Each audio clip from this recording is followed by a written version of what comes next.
Okay, connecting. All right. Okay, so sorry for the delay. There was a slight technical issue with connecting with Pavithra. So we have Pavithra on stage now. So let me introduce her. So Dr. Pavithra Prabhakar is an associate professor of computer science at Kansas State University, where she holds the Peggy and Gary Edwards Chair in Engineering. She obtained her doctorate in computer science from UIUC, a master's in computer science and automation from IISc, and a CMI fellow at Caltech. She has previously held a faculty position at the IMDEA Software Institute in Madrid, Spain. Her main research interest is in formal analysis of cyber-physical systems, with emphasis on both theoretical and practical methods for verification and synthesis of hybrid control systems. She is the recipient of Marie Curie Career Integration Grant from the European Union, an NSF Career Award, and an ONR Young Investigator Award. So she will be talking about abstractions for scalable verification of AI-controlled cyber-physical systems. So over to you, Pavithra. Okay, yeah, thanks for the intro. So I'll talk about some network reduction techniques for verifying cyber-physical systems where we have AI controllers. So let me start with a brief introduction to traditional verification of cyber-physical systems. So here we're essentially talking about software-controlled physical systems, such as cruise control and lane assistance in automotive systems and medical devices like pacemakers and infusion pumps.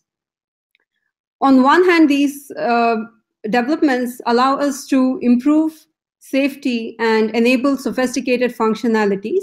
But on the other hand, these systems are employed in extremely safety-critical environments, and hence it's extremely important that they work correctly. Software or design errors could be disastrous and could lead to loss of billions of dollars. So the grand challenge that we are sort of looking at here is how do we build and deploy cyber-physical systems that are reliable? And one of the popular methodologies to do rigorous modeling and analysis is the model-based design, wherein you start by modeling the physical system in some mathematical manner.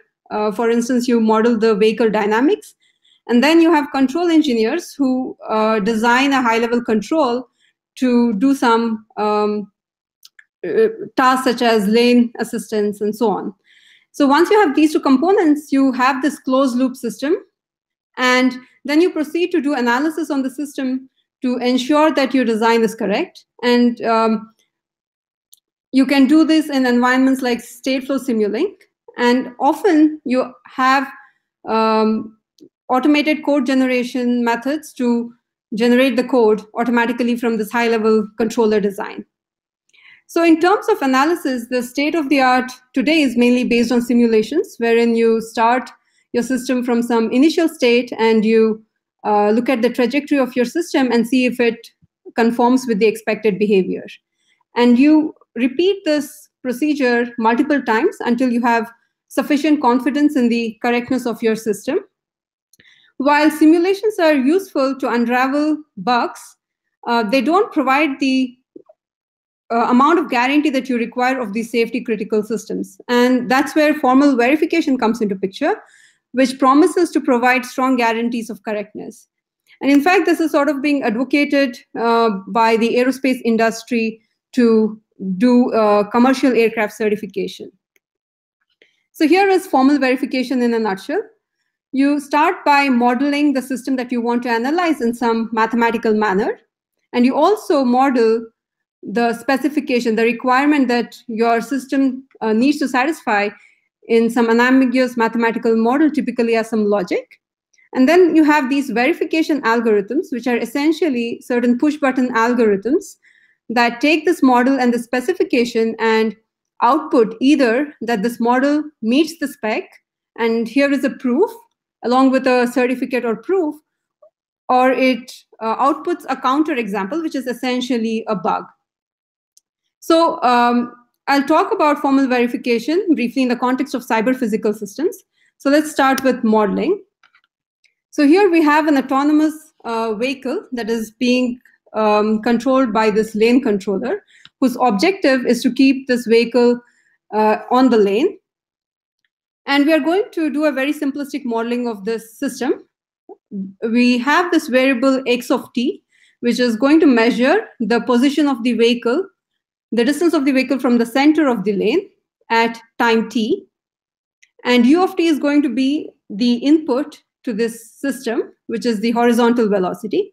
And here you see a very simple dynamics, which updates the state based on the control input it receives. So based on the horizontal velocity, the horizontal distance of the vehicle is evolving. And here is a simple state feedback controller, which is basically the function corresponding to the input u of t. It's a state feedback controller. It measures the state, the position x of t, and sets the u of t accordingly. So if x of t is between L and R, which corresponds to the brown region in the picture, then it sets the input to 0. And if it's greater than R, which is it's beyond the brown region, to the right of the R, then it sets it to -1. So this is a corrective action to bring the vehicle back onto the lane when it's getting very close to the border. And similarly, if the position is extreme to the extreme left, then it applies u of t to be 1. And to understand how the execution of the system evolves, we need to split up this picture into two parts, one corresponding to the dynamics and the other corresponding to the lane. So we start, and then these two blocks sort of execute in a lockstep manner. You start with some initial position x0, which is then sensed by the controller, and it computes the control input u0, which is then fed back into the dynamics to update its state to x1, and which is again sensed by the controller to compute its next control action, which then results in the next update of the state, and so on. So this sort of gives the modeling of the system and how the system behaves. And what we want to ensure here, our spec, is going to be that we want the vehicle to remain on the lane. And this is an example of a safety specification. So more precisely, this is what we want to analyze. So given a set of initial states, which are initial positions for the vehicle, and a set of unsafe states, which are essentially the positions of the vehicle beyond the lane, we want to ensure that all the behaviors of the vehicle starting from this initial state never reach these unsafe states. And the crux of these verification algorithms is computing this reach set, which is the set of all states that can be reached from the initial state in any execution of the system. And once we have this reach set, we know that if the reach set does not intersect the unsafe states, then the system is safe. So in order to compute the reach set, that is, we have to compute all the states that the system could possibly be in. We also need to understand the controller inputs in different parts. So we can split up this reach set computation into two primitives, one in which we compute the actions of the dynamics. That is, given a set of inputs, what are the possible next steps that the vehicle could be in, for example, in this case. And the other is the output range analysis for the controller. That is, given a set of states that are being sensed by the controller, what are the corresponding inputs to the dynamics that it computes.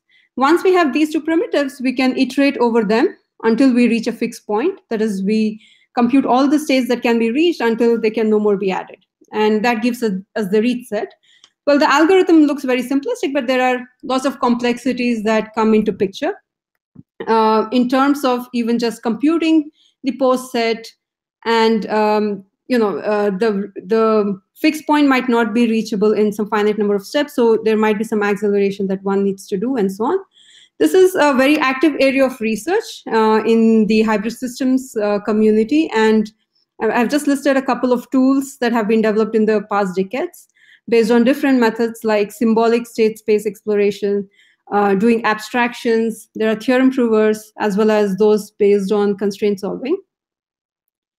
So what we are looking at today is a new genre of cyber physical systems where the controller is being replaced by some AI-based systems in order to achieve novel functionalities like autonomy in ground and aerial vehicles, and to allow operability in dynamic and uncertain environments in which, for instance, autonomous systems traverse. So traditional feedback controllers are now replaced by learning-based components such as these artificial neural networks. For instance, in autonomous driving, the neural network controller might sense an image of its environment, and from which it would deduce the distance to different other vehicles or pedestrians, and based on that would generate a control input to the vehicle dynamics. So here I'm sort of ignoring this distinction between perception and control and putting all of them into this control module. Here is another example, which is the airborne collision avoidance system, which has a traditional feedback controller. However, it's highly inefficient because it's a very large lookup table. So some group has tried to learn a neural network controller, which is much more efficient in terms of computation time as well as memory. So that might be another motivation to sort of look at a neural network controller, even when a traditional controller is feasible to generate. So now coming to verification challenges, we can still use the broader outline that I discussed earlier. The difference here is that we have to compute this output range for this controller, which is now a neural network controller, which is essentially a highly complex function with a lot of nonlinearity in it. And so that's what we have to work. That's basically the challenge, is to address how we can compute these output ranges for this highly nonlinear complex function efficiently and scale to really large deep neural networks. So this area of neural network verification has gained a lot of traction in the last few years. And there's a lot of work on output range analysis and robustness analysis for standalone neural networks, in different contexts. But there is also a lot of work that is being done in the context of these neural networks being used as controllers in AI-based, AI-controlled CPS. So I'm going to talk about this output range analysis problem in a little bit more detail. So I'll not get into the details of how a neural network works, but here is a very brief introduction. You have a bunch of nodes, or also called neurons, that are arranged in different layers. And you have these edges between consecutive layers that are annotated by edge weights, and each node also has a bias.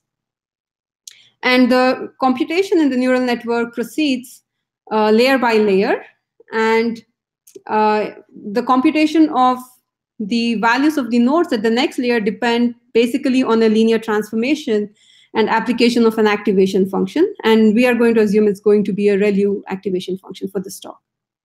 We are interested in analyzing this output range analysis, where the problem is essentially, given a neural network and a set of initial values, we want to compute the set of all possible output values of that neural network. And here is a solution based on constraint solving. Essentially, we will encode the input-output relation of the neural network as a constraint over variables which denote the values of these different nodes in the neural network. So we have this constraint encoding of XS, where XS is the value of the neural network at node S. And once we have this constraint, we can compute the output range by solving a maximization and a minimization problem on the values of the output neuron subject to the constraints of this encoding. And there have been encodings based on mixed integer linear programming and also satisfiability modular theory solvers. The challenge here is essentially the scalability of these approaches to large networks. And the size of the encoding increases proportionally with the size of the network. And these constraint solvers are essentially solving NP-complete problems. So it's really essential that we have small networks which give rise to small constraints to actually scale to large networks. So there's a lot of work on how to efficiently encode the networks and how to solve for certain subclasses of constraints that arise as a result of these encodings. Now, we here propose an alternate approach where we try to reduce the network size into some small network on which we can do the analysis and thereby scale. So here is the broad approach. We have a concrete system, that is, we are given a neural network, and we are going to construct an abstract neural network, abstract system, which is a smaller network, which over-approximates the input-output behavior of the original system. So that way, we can analyze safety of this abstract system and conclude the safety of this concrete system. There is one little caveat. The abstract system is no more going to be a neural network, but a different kind of data structure, which has some amount of non-determinism so that it can over-approximate this large neural network by the small network.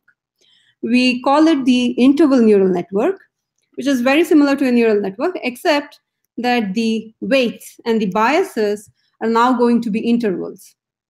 And the values at the nodes in the neural network, given a set of values to the input layer, are not going to be unique, but are going to be a set of values. And the reason is that the way we update the nodes is by choosing one of the weights from the interval. So we can non-deterministically choose a weight from the intervals on the edges and the biases to compute and update the values of the nodes. Okay, so this is the broad approach. We have an abstraction procedure which takes a neural network and constructs a small neural network. And but this neural network now has intervals.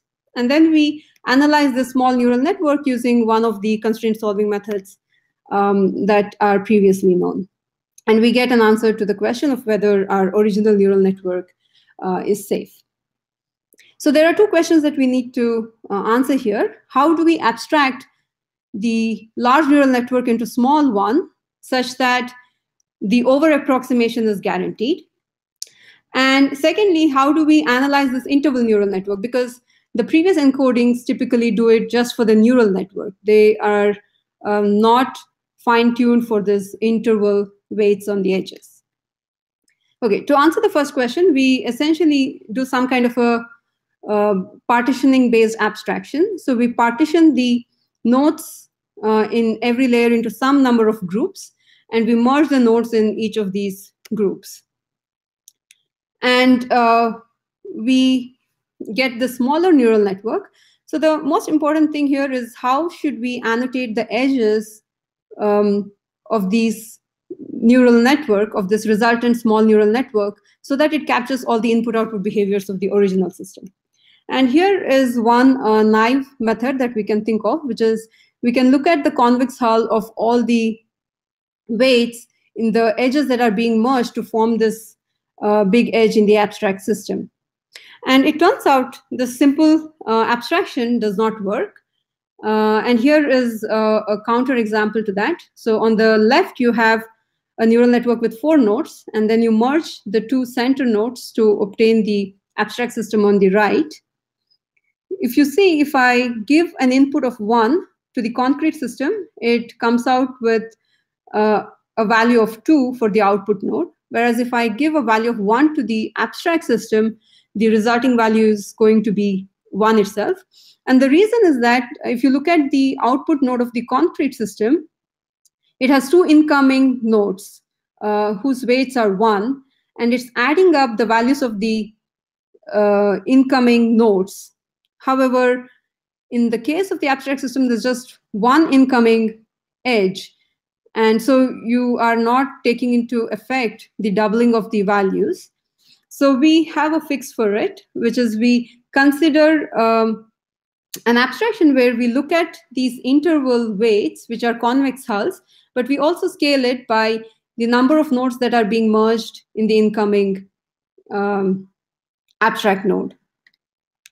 And that sort of gives us an abstraction that is sound in the sense that it over-approximates the concrete neural network. And in fact, this abstraction will work for any kind of activation function. So once we have this neural network, the next task is to do an analysis of this interval neural network. So we can follow a very similar encoding as is done for neural networks. So in the case of neural networks, we have linear constraints, which you can see at the bottom of the slide, where you have weights wi, which are actual values of corresponding to the edge weights, and the variable xs, which gives rise to those linear inequalities. However, when we look at an interval neural network, there is no unique weight to substitute wi with, but we have an interval. So one straightforward manner to encode those constraints would be to say that this wi is a variable which lies in that interval. However, that would lead to nonlinear constraints, but we show that, in fact, we can just replace the some of those constraints with lower bounds on the weight and some of the other constraints with the upper bound on the weights, and we will get we'll get a linear encoding. We will still get an encoding of this interval neural network with linear inequalities. All right. So we have experimented this abstraction-based approach on a case study, which I mentioned earlier, which is this ACAS XU. It has 6 hidden layers and 50 neurons in each layer. And we evaluate the trade-off between the granularity of abstraction versus the verification time as well as the precision of the computed output range. And here are some of our observations. So on the x-axis, we have the number of abstract nodes, and the y-axis, we have the time to compute the abstraction and the time to compute the encoding. And as you can see, as the number of abstract nodes increases, the abstraction time and the encoding time increase, but the increase is pretty slow. And you can also see that the total time is very less in either cases. So this is not an expensive operation, the abstraction and encoding themselves. Here you see on the x-axis, the first graph shows the number of nodes versus the time for constraint solving. So solving the MILP. And this is a much steeper curve. So as the number of nodes increases here, the time to solve the constraints increases pretty drastically, but still it's manageable. And on the right, you see the output range. That is the range of the values of the output node that is computed. Here, as the number of abstract nodes increases, the output range becomes more and more precise. And this is because as the number of nodes increases, the abstract system is getting closer and closer to the concrete system. And there's very little conservativeness or over-approximation in the computation of this output. The other interesting thing to note here is that each of the graphs has 3 curves. The yellow curve, the one in the middle, shows the average time taken by the MILP solver. That is, we look at different partitions, each of which leads to the same number of abstract nodes, and we average the total time taken. And you can see there is a large difference between the largest time that was taken by a partition and the smallest time that was taken by a partition. And what this sort of indicates is that even if we look at a partitioning that leads to the same number of abstract graphs, depending on how we actually split the nodes into different groups, we might get abstract neural networks which lead to very different constraints and hence constraint solving times. So this is going to be one of our future work, is to investigate how we can basically methods for these partitioning algorithms. Okay, so what I presented today is an abstraction-based technique for output range analysis of neural networks. And this technique is sort of orthogonal to the other analysis techniques, in the sense that this technique can be used to do network reduction, and one could then use any of the other analysis techniques as long as those can be extended to handle this interval neural networks. And yeah, so as mentioned, the precision of the output range and the computation time depend on the specific choice of the partition. And that's something we'll be exploring. We are in fact exploring currently, and also exploring how to extend it to more complex activation functions. So the abstraction still works, but analyzing the interval neural network with more complex activation functions needs to be explored. All right, so this is a joint work with Zara, and just a small announcement before I stop. There are PhD positions that are open. If you're interested in CPS, AI, formal methods, control theory, or robotics, please feel free to shoot me an email. And some acknowledgements of the sponsors, and the reference to the paper based on which the presentation was done. All right, thank you. Okay, thank you. Thanks a lot, Pavithra. It was an excellent talk. So I request the audience, if you are clapping, then you can hit the button below. So there is a clap button below. I was not aware of it.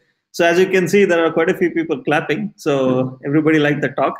So with that, let's take some questions. So please raise your hand if you want to ask a question, or you can ask in the questions window. Okay, so there is one question by Ganesh.